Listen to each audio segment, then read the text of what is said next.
Hello दोस्तों, मेरे channel पर आपका स्वागत है।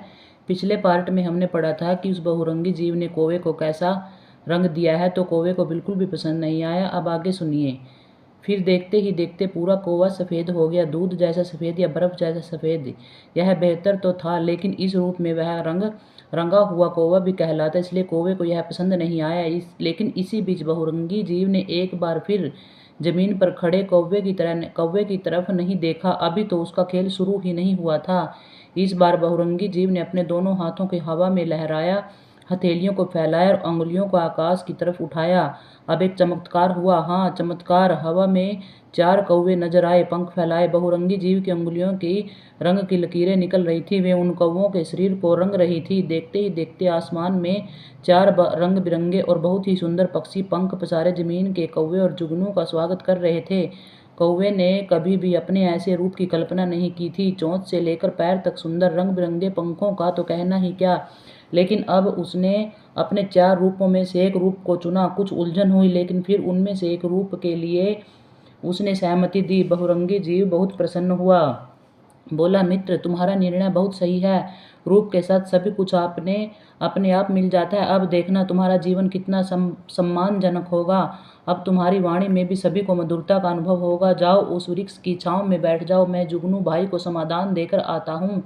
लेकिन तब तक जुगनू आगे बढ़ चुका था। बहुरंगी जीव ने पीछे से आवाज देकर उसे रोका। अरे आगे मत जाओ, आगे चिर अंधेरा है, दुख का जंगल है, वहाँ कष्ट है, क्लेश है, निराशा है, वहां जाओगे तो पछताओगे। लेकिन जुगनू को कोई अनजानी शक्ति आगे जाने की प्रेरणा दे रही थी। वह आगे बढ़ता ही गया, तब तक जब तक कि अंधेरे का जंगल शुरू नहीं हो गया। यहाँ बारिश थी, ठंडी बर्फीली हवाएं थी और थी एक सड़ांध। जुगनू का हवा में उड़ते उड़ते जी घबराने लगा। जी चाहा वहां से जल्दी से निकल जाए। नीचे देखा तो कुछ हलचल सी अनुभव हुई। वह थोड़ा और नीचे आ गया, अपनी रोशनी से कुछ देखना चाहा। फिर उसने देखा कि जमीन पर एक बाघ, हाथी, जिराफ जैसे कई विशाल जीव बेजान से पड़े करा रहे हैं। उन पर जुगनू की रोशनी पड़ी तो वे आंखें खोलकर उठने का प्रयत्न करने लगे। फिर एक बाघ किसी तरह उठकर बोला, जुगनू मत जाओ, हमें उजाला दो। अंधेरे ने हमारा सब कुछ छीन लिया है, लेकिन तुम्हारा प्रकाश हमारे लिए एक आशा की किरण है। तुम यहीं रहो, हमें उजाला दो। जुगनू देखा कि उसकी रोशनी पाकर दूसरे जीव भी आंखें खोल रहे हैं और कराहना छोड़कर उठने की कोशिश कर रहे हैं। जुगनू को यह देख अच्छा लगा। वह नीचे उतर आया, उनके बिल्कुल करीब। अब काफी उजाला हो गया था। धीरे धीरे अब सब जीव उठ रहे थे। फिर सबने एक स्वर में कहा, जुगनू तुम यहीं रह जाओ, हमें तुम्हारी आवश्यकता है। हमें उजाला चाहिए, जीने की आशा चाहिए। लेकिन जुगनू को लग रहा था कि यह उसकी मंजिल नहीं है, उसे और आगे जाने के लिए कोई पुकार रहा है। वह विनम्रता से बोला, क्षमा करना, मैं अभी रुक नहीं सकता, लेकिन तुम्हें भी निराश नहीं करूंगा। मैं अपनी आधी रोशनी को यहीं छोड़े जा रहा हूँ। यह कहकर उसने अपनी रोशनी वाले अंग के आधे भाग को अपने से अलग कर दिया। फिर वह भाग नीचे जाते तेज उजाले से चमकने लगा, वहां के अंधकार को दूर करने लगा। इस करने से जुगनू को कष्ट तो बहुत हुआ, लेकिन उसने किया और बाघों, हाथियों, जिराफों तथा अन्य जीवों को खुशी से खड़े होते हुए देखते हुए आगे बढ़ गया। आगे थी बर्फीली दुनिया, बर्फीले तूफान का शोर और दर्दनाक चीखें, जैसे कोई हंटर से किसी को पीट रहा हो। लेकिन जुगनू किसी को देख नहीं पाया, क्योंकि बर्फ के टुकड़े उसके शरीर पर चाकू तीर की तरह चुभ रहे थे। उसने हिम्मत नहीं हारी, आगे बढ़ता गया, अपनी अपनी पूरी तरह से जगमगाने की कोशिश करने लगा, ताकि इस बर्फीली दुनिया का कण कण जगमगा उठे, ऊर्जा और उष्मा से भर उठे। लेकिन नन्हा सा जुगनू बेरहम बर्फीले तूफान का कब तक मुकाबला करता।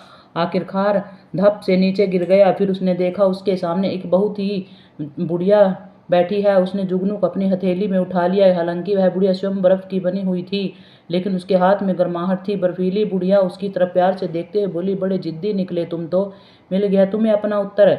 जुगनू बोला, पता नहीं, लेकिन स्वयं को आधा खोकर मुझे बहुत हल्का लग रहा है। मैं सोच रहा हूँ यदि अवसर मिले तो मैं अपनी पूरी रोशनी का बाकी आधा भाग भी छोड़ने का तैयार हूँ। बर्फीली बुढ़िया एक बार फिर से हंसी और बोली, उत्तर की तलाश ही उत्तर है।